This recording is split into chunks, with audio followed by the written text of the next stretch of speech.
4, 3, 2, 1. Kuna video zimesema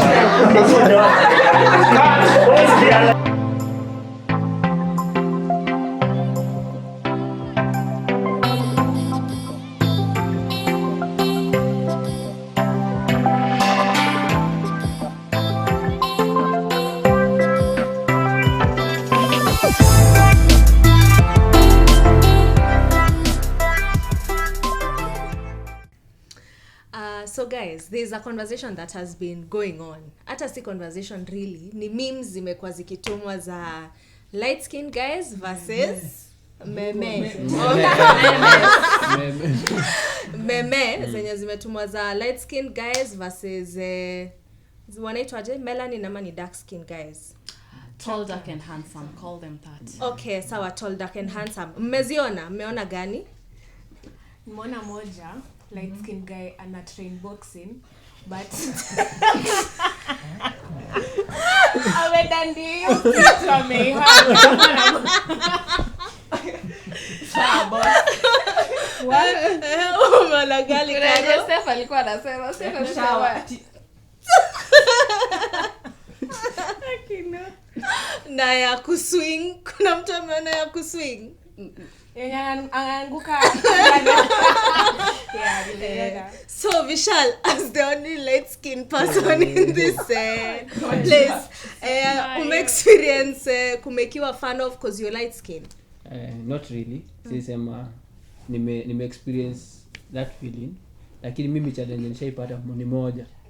Nishaenda kukatia dem akaniambia zi kwa sababu wewe ni rangi ya dhao, mimi sipendi machali wa brown azinzi. Kwa nini? Sijui, sasa ilikuwa tu ni yake, sasa siwezi jua ni kwa nini. Pengine nyinyi mademu mnaweza tuambia. So ni gani ume experience? Kuna moja manze, ilikuwa ingine noma. Niliambianga kwa sababu kwa sababu sina ndevu. Manze hapa beshte wangu wengi wanakuwa na ndevu. Sasa wanakaanga hapa hivyo. So mimi nasema mabeshte wake ni kama mabeshte wangu kama huyu. Sasa ukiangalia yeye alinyoa jana. Already zishamea. Mimi sijawahi nyoa. Tangu nizaliwe sijawahi nyoa.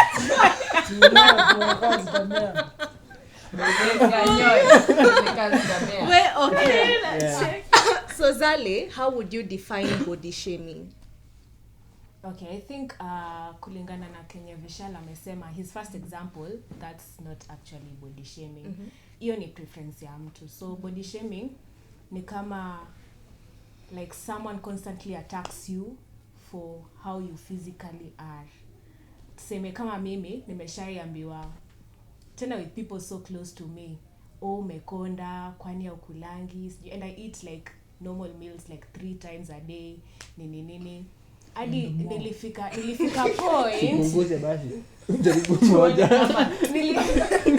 nilifika point I would browse like easy pills za kuongeza mwili so that at least niwafurahishe. Me I'm okay with the way I am, but if they can't see like who I am and appreciate me, labda naweza fanya kitu niwafanye wasikie like wani appreciate. Yeah.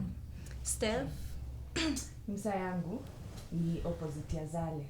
Niliambiwa nimenona na nilikuwa I was in primary school and then I happened to be wearing specs at that time, so tukachukua picha ya passport. Alafu it so happened that one of my friends came across that photo. Akaniuliza huyu ni mama yako? It's personal.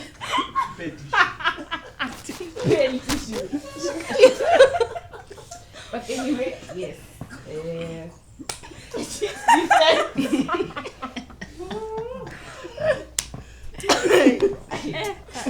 What? Really tough. But really find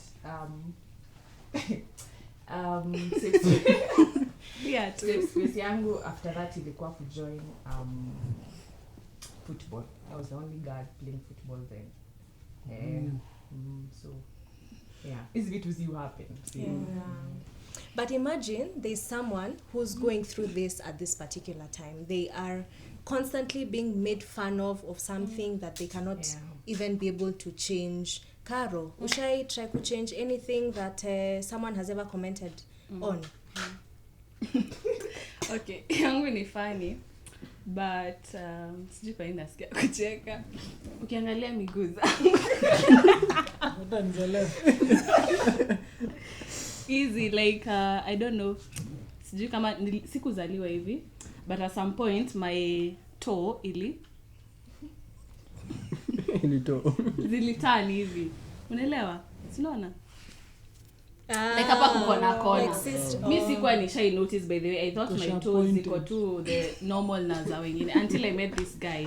Tulikuwa church and venye tu after church mnasimama mahali mnachapa tu story and it was a big group, like tulikuwa watu wengi. So this guy nimevaa sandals na anasema ai Caro, nini shida ya miguu? Wewe ulikuwa unacheza futa ukiwa mtoi like akanishow juu miguu zangu zimetani hivi, nilikuwa nazoea kugonga football. I felt bad, like nilifeel vibaya until nikaanza kugoogle kama kuna surgery za ku straighten that part, but sikuwaipata. Okay, nilipata but they were so expensive and they're not even in Kenya. Nikasema you know what dude, nyef Kanyaga kubwa ukienda. Alex, has anyone ever made fun of you because of how you look? I mean, Tambi. apart from ni ngapi? Tupe options. Wananiambianga niko na kitambi. which is true. Nimezuri kusema ukweli. Hard feelings manzeni. Nifungia kwa room yangu nalia. Anyway, that's a lie. It's a lie that you have kitambi. Inaisha nimepiga tizi Okay. Imewaka. Inawaka out.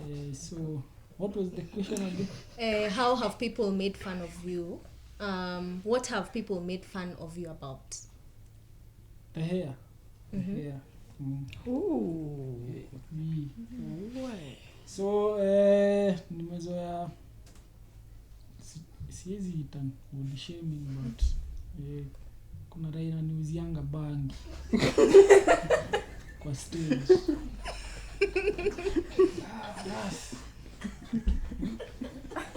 Kwa mali nini like wanasi mingi.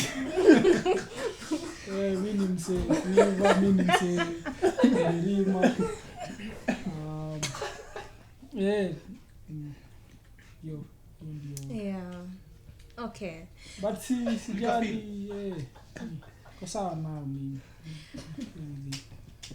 Do you think that the world has made has redefined what beauty is? True. Do you guys what's your opinion about beauty lies in the eyes of the beholder? Hiyo ni kama Elisha. Elisha.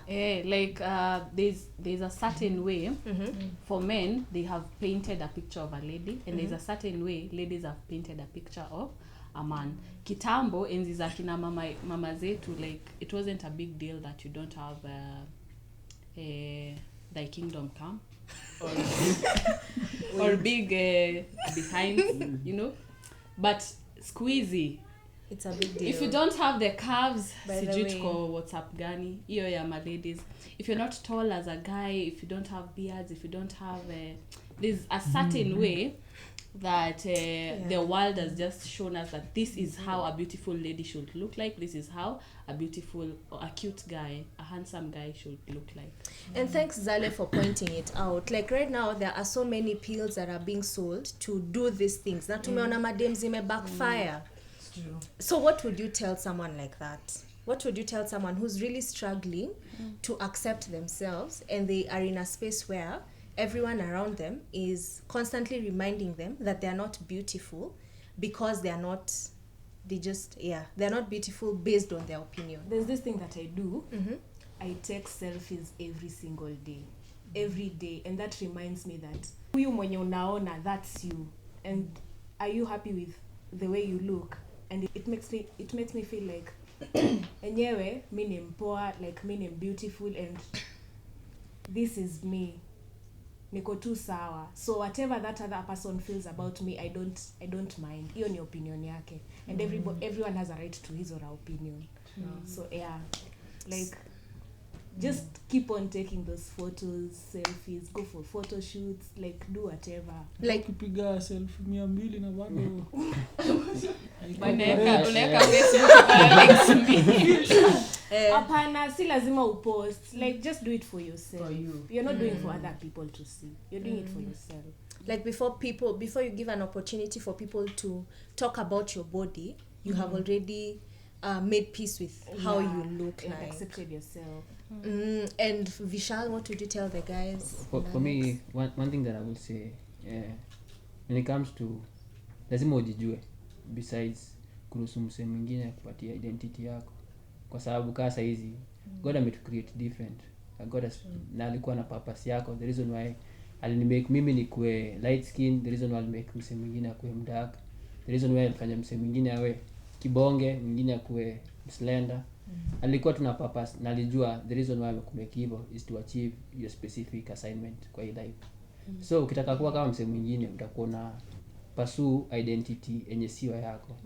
So one thing naweza sema kwa msee yote, in case unaweza kuwa unapitia issue kaa hii, jijue kwanza na ujikubali venye uko, kwa sababu first of all wewe venye uko, wewe ni mhang kama ni chali, na kama wewe ni dem, God amekucreate pure beautifully made. So usikubali msee mwingine akupatia identity, because venye uko poa. Lakini ukishakubali the world ama wasio kupatia identity, then watakuwa na kudefine kulingana na venye hao wanataka ukue, lakini si venye God anataka ukue.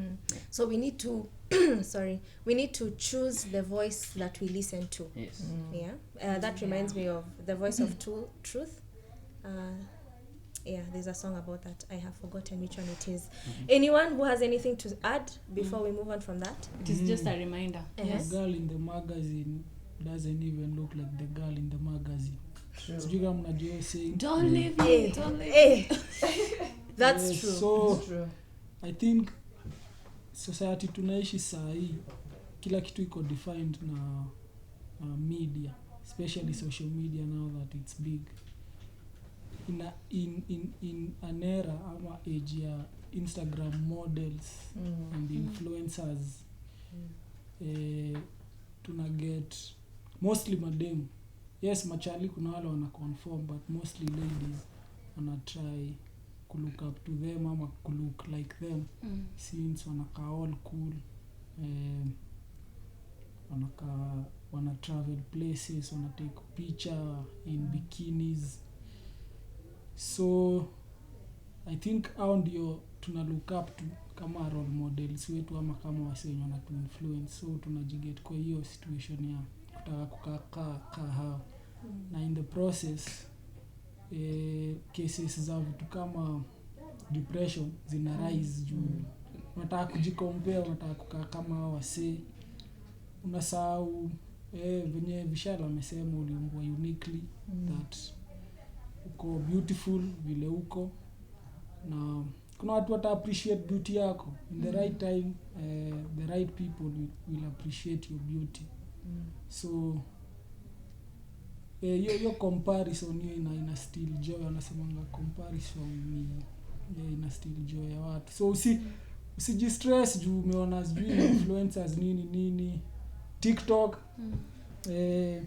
Tutasema the queen of TikTok. I think TikTok kuna watu wana change kama Karo, good job, but TikTok iko viewed na ama the most content yenye iko hapo ni either umevaa short skirt ama uko na big behind, like hao ndio wasi wana trend, hao ndio wasi wako na the most views, the flat most tummy likes, na umefunga cannot up. nini so hizo ndio vitu tuna sell na zina influence wengine wetu sadly. Na sidhani inafaa kuwa hivyo, sijui tutaduaje to try kuchange hiyo narrative. There's something that one of the ladies I look up to, maybe we will cover her in one of the videos. So Priscilla Shah, in one of her sermons, said that the only person who has the right to give you an identity is the person who created you. Steph, what would you comment about that? That it's only God who is able to tell you who you are and what you can do and what you cannot do. Because as Alex has just said, that not everything is as it seems on media, wherever it is. And you loving you for you also gives others an opportunity to love you as well for yourself. So if you're authentic enough with yourself as a person, then the people in your life or around you will be able to take you for you, other than having to wear another face behind yourself that doesn't stand up or it doesn't really show who you are as a person. So yeah, our identity comes from God, and that should be like the final say in your life. Yeah. Anyone else who has a comment? Hii ni swali.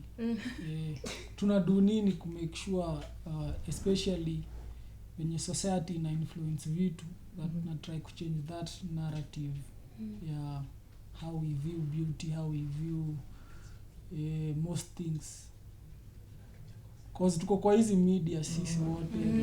Every day the first thing we open when we wake up, like how do we as young people try and or do something to change the narrative, like tunafanya nini? Tuwezi gojea mse mwingine bring the change, ni sisi tutachange your narrative. That's very true. Yeah, that's a big challenge, by the way. You've reminded me, and now let me ask you guys, do you think there's a very thin line between making jokes about how someone looks and hurting their feelings? Like how conscious should we be about the words that we speak to one another? So I'd give an example. There's a wedding we went to last year. So we were there, it was a family wedding. Then my aunts tell me to take a photo of them with my mom. So I'm there with the camera, but before I take the photo, my aunts are like, Mama Kezale, hata upotezi pesa kwa material. Meaning she uses less, like she doesn't spend much on me. So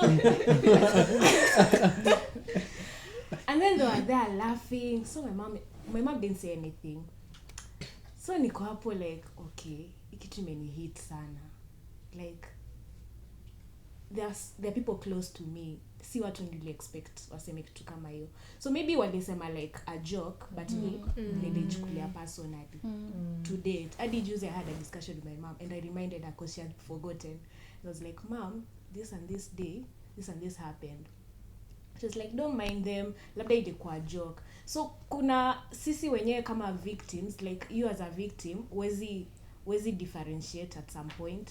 But sasa mtu mwenye anasema, kuna venye unaweza make it sound kama joke, na kuna venye unaweza ifanya ikuwe like you intentionally want that person to get hurt. So I'm not so sure how you can differentiate the two, but there's just a way you can know ilikuwa joke na ilikuwa personally. Me labda nili take it like negatively, but wao walikuwa wana joke. So kuna venye I don't know, there's a thin line. I think haifai kuwa how it makes you feel. Like unafaa kujiuliza how does the other person feel after umemwambia kenye umemwambia. Si unajua inaweza kubamba hiyo umemake joke wase wamecheka, igole yako umefeel umepiga win, but maybe huo msee mwingine ataitake ka joke, ama kuna venye itamcrash chini ya maji. Hata cheka flow nini but huko kando inamcrash tu pole. So sidhani kuna thin line. It's either ni joke ama unaingilia msee. Kuna tuka thin line. Because there's even this guy, he's my friend, and alikuwa na nywele, then all of a sudden Kwa nini tunafeel nika tunajua mwenye unaongelea? all of a sudden I decide kushave. Like ile si kushave ati ku reduce the hair, ali shave like Clean shave. Kaogopa DJ. DJs. So this guy was portraying that even if you roast me or anything, it's okay, like I don't feel it. But there's a time and a point I noticed that this guy is actually feeling whatever we are telling him. Because kuna time tuliketi tu with another guy and we just started joking about how he shaved, and all of a sudden alienda from 100 to 0.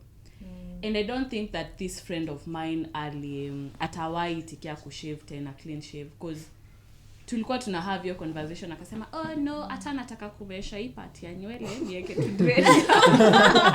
He already has a hairstyle in mind. Because to us it was a joke, but to him it was really draining him.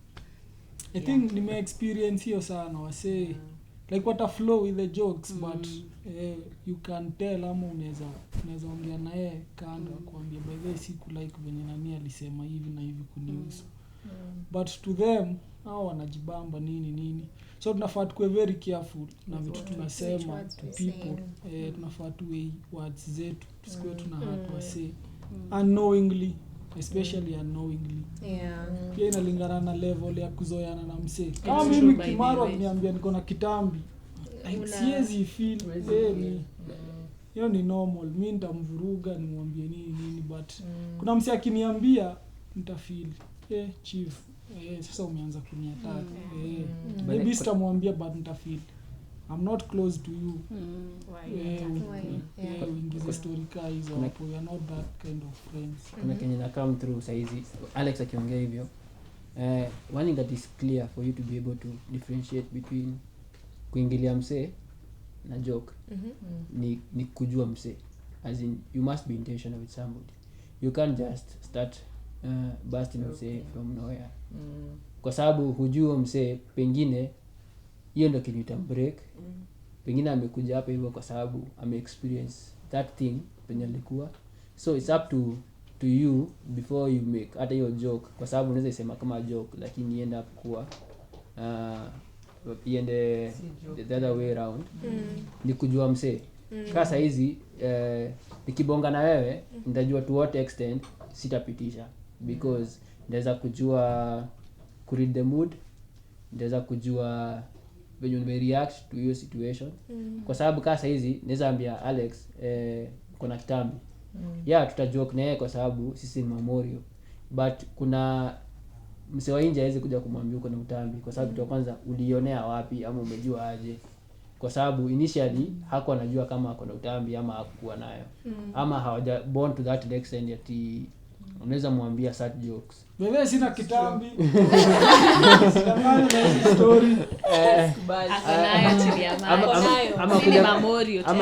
Ama nikuja niambie Steph umeona na initially mimi sikuwa namuona venye alikuwa.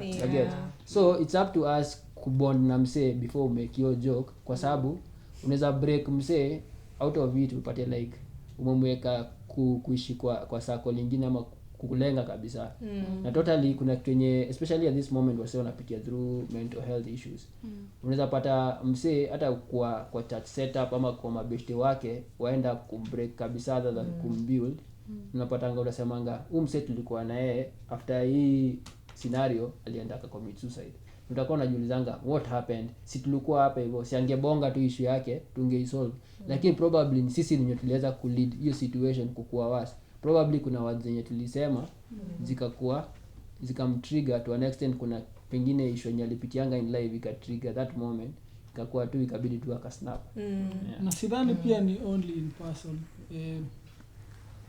Tukianza ulisema stories za memes na nini. I think the biggest hata si in person inakuanga behind the keys ama keyboard either texting nini social media. Tumezoea kuingilia watu, tumezoea kutusi watu, tumezoea kusema anything to people, hata watu hatujai interact.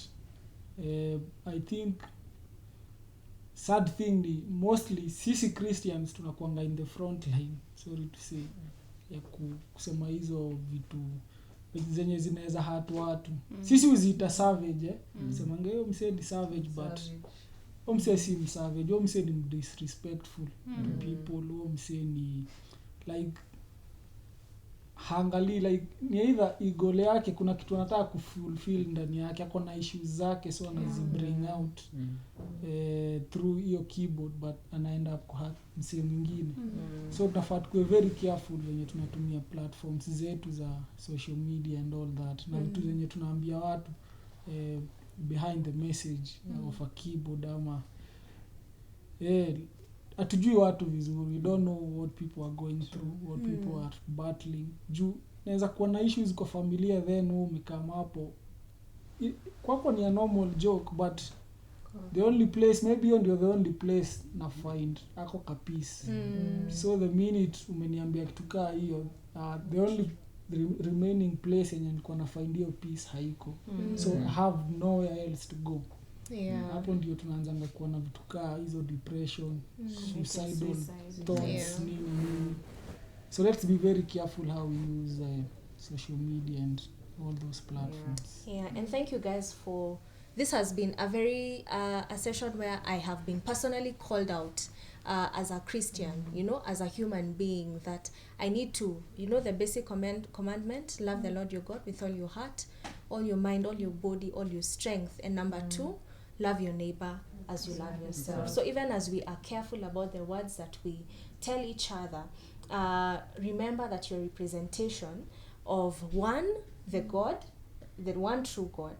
And we need to be very careful about how we live life with our fellow human beings. And if you're also struggling, you've received all this backlash about how you look from people who are close to you and even people who might not even know you. Everything that God created is good. He has said so in his word. And so we need to make a very deliberate choice as to whose voice we will listen to. And we cannot say we are listening to the voice of God if we are not standing on the very promises, the very word that he gave us in the truth, in the book of truth, that's the Bible. Yes. So you need to remind yourself about who you are based on what God has said about you. A prayer that I make every now and then, because this is something that we all struggle with. At some point, kuna siku unaamka unafeel unakapoa sana, kuna siku uko tu but even in those days I make something called the serenity prayer, and you can just search it, and it says, God grant me the serenity to accept the things I cannot change. There are things for sure you will never be able to change, so pray that God will help you accept it. Number 2, the courage to change the things I can. There are things you can change, and our prayer is that God will give you the courage to change those things and to actually work on them. But number 3, the wisdom to know the difference. We pray every day that God will grant us the wisdom to differentiate the things that we can change and the things that we cannot change. But above everything else, everything that God created is good. You are fearfully and wonderfully made. You are loved beyond anything. In fact, the word of God has said that you are loved. There's nothing that will ever separate you from the love of God.